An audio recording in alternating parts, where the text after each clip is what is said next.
अध्यक्ष दादासाहेब यांचे मानावे तेवढे उपकार फार कमी आहेत.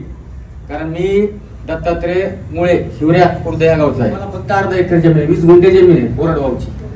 माझी मुलगी जेव्हा 10वीला 90% पास झाली त्या टायमाला शिक्षणाची खूप इच्छा, त्याच्या पैसा नसल्यामुळं काय करावं काय नाही. त्या टायमाला संजीवनी गुळबिले मॅडम आमच्या गावामध्ये शिक्षिका म्हणून काम करतात शाळेमध्ये.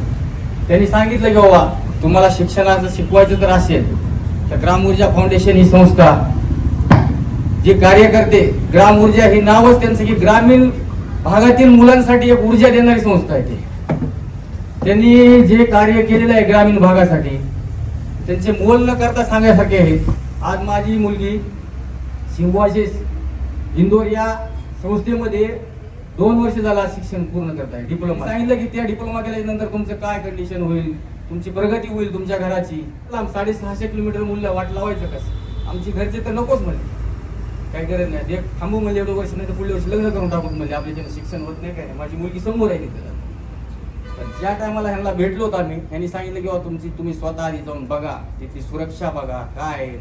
आणि ग्राम ऊर्जेच्या कार्याला आता त्यांचं ते योगदान एवढं विसरता येणार नसतं काय. त्या दादासाहेबांची एवढी तळमळ असते.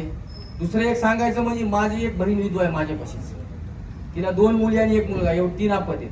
दादासाहेबांनी माझ्या भाच्यासाठी 50,000ची आज ती शिष्यवृत्ती भेटून दिली त्यासाठी शिक्षण. आज तो इथं योगेश्वरीला पॉलिटेक्निकला शिक्षण करतोय, लास्ट इयर आहे त्याचं. ह्या ज्या संस्थेनं कार्य हाती घेतलेलं आहे खूप चांगलं घेतलेलं आहे. ग्रामीण भागातल्या मुलींसाठी रिक्षा चालवतो इथं लोकलला. माझी तर कंडिशन नसताना सुद्धा आज माझी मुलगी शिंबाशी युनिव्हर्सिटीमध्ये शिकते. त्याच्याबद्दल मी खूप आभार मानतो. धन्यवाद.